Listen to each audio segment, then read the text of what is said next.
Well, hey there. So if you're wondering what in the world I'm doing crawling around on the ground in January, I feel like that's a great question. Let me explain. Before I tell you why I'm crawling around on the ground, let me tell you who's responsible for it.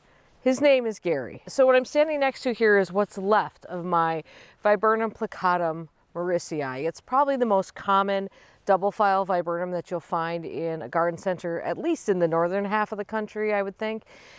And it's not doing well, and it hasn't been doing well for a while. Now, Gary is the owner of a company called Classic Viburnums, and Gary is a viburnum expert. I mean, expert. He has dedicated his life to finding and growing and understanding the best viburnums there are. And you can talk to Gary too. Now, Gary's got a website, and I'll put it in the description below. And Gary sells only viburnums. I have ordered 2 viburnums from Gary before. One is called Magic Puff. One is called, I think, Shoshani. Neither one of them is the viburnum I went to his company for. But what's great about Gary is that you talk to Gary and then he tells you exactly what viburnum you should think about growing because he knows them all. In any case, I called Gary because I was in a bit of a pickle. I love this viburnum. I love where it is. I love looking at it. And it was so beautiful for several years. And then it just wasn't. Now, I had sort of self-diagnosed what I thought the problem was here. And my question for Gary was, if that's it, can I plant another viburnum in that location? And he said, no, you can't. But he said, I'm not sure that's what it is. So we're doing a little homework here. I need to investigate this a little further because there are a couple of things that I could be dealing with here. So it's probably hard to see because everything looks like bare bark around here now, but we have cut off half of this viburnum over the past, I would say this has been going on for 3 years maybe, but there's clearly very little of it left. And you can see by the size of the trunk of this that this was a pretty sizable plant, but you can see things have been breaking off. This is what happens. So a branch dies and then it gets, the bark starts peeling off it. It's dead by the time that happens, by the way. First the leaves get really limp in like say, like later in summer, not right away usually, I think. And see, I can't quite remember exactly, which is not helpful to diagnosing this problem, but the leaves get limp. It doesn't bud out, or it tries to bud out and it doesn't get there, and then it just dies. And so anytime you see this exfoliating bark on here, that's dead. So this is dead. This whole big branch right here is a goner, which means there's basically nothing left of this. So either way, this viburnum is going. So the main reason we're doing this right now is to figure out, can I replace this with another viburnum? Because this plant is a goner no matter what. Now, because of like chunks of this dying off, I thought this was a canker, and I can pronounce this when I'm looking at the word, but when I'm not looking at the word, I cannot pronounce it. So I'm gonna put the name of this viburnum disease, canker, that I thought we might be dealing with here, and that's what I called Gary about. Gary asked me, do I see cankers on this? Now, cankers are these like big, like black things. You're gonna see them probably towards the base of the plant, and I can't say I've ever seen one of those. But Gary thought maybe this is viburnum borers.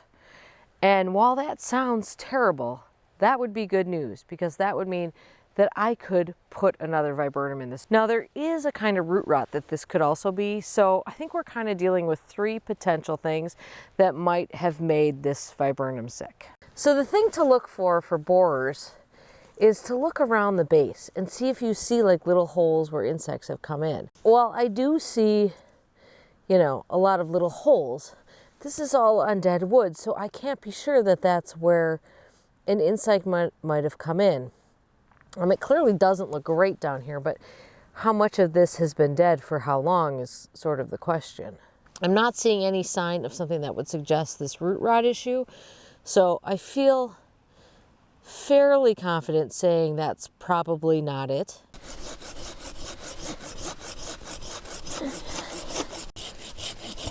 So future Erin here. So as I look at the wood here that I've cut, you see those dark rings and that discoloration on there?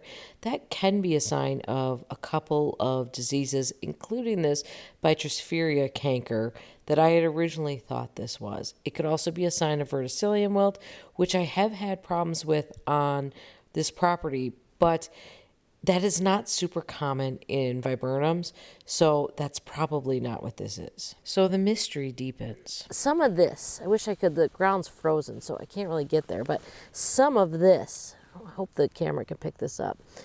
This is all cut away here. Now again, because this has been going on for a while and not a new problem, it could be a situation where I've just been missing this. All right, so let's figure out what we're gonna do about this. So before I tell you what my plan is for this, let's just sort of walk through what you can do if you're trying to diagnose some problems in your garden. Obviously, observation is important, but there are places you can go for help other than just the internet. I was focusing only on sites from universities and from like the Morton Arboretum was one of them.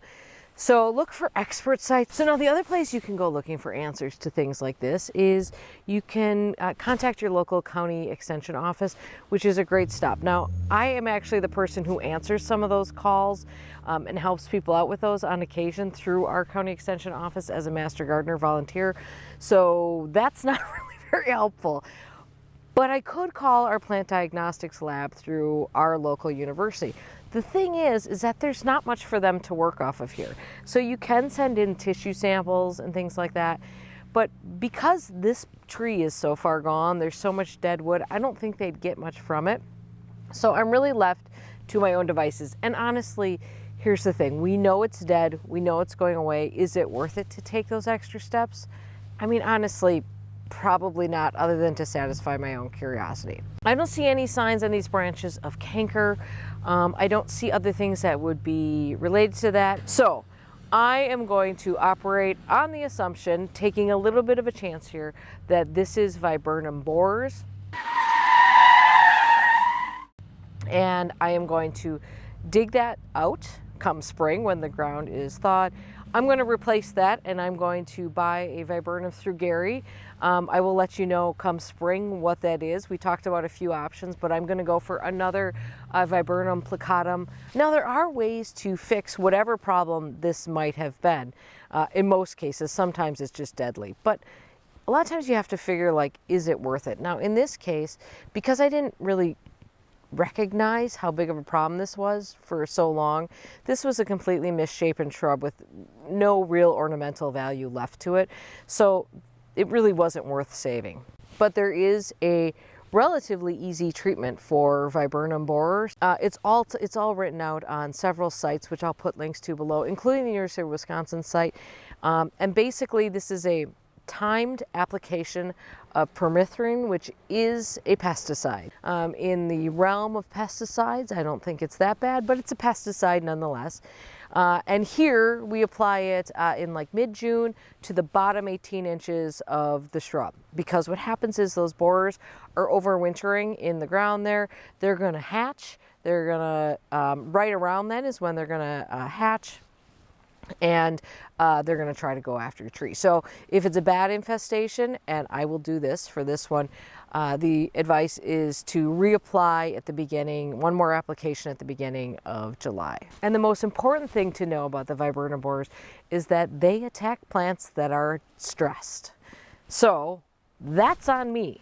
I am the gardener here, and I let that plant get stressed. So to prevent this problem in the future, one, I'm going to keep my plants healthy and happy to the best of my ability.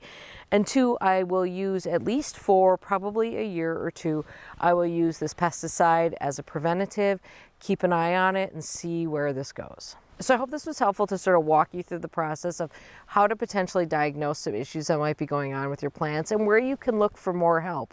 And then to know that you don't just stop. Once you find the first thing, like you're going to come across something, keep looking just a little further and digging a little further, because it might not be that first thing that you thought it was. That's it from here. Thank you for watching. Have a great day in your garden. I am certainly happy that it's January and I am able to be out doing anything in my garden right now. So even though this wasn't exactly like a really pleasant job, I'm thrilled to be out here accomplishing something. All right, I hope you are too. Have a good one. Catch you in the next video.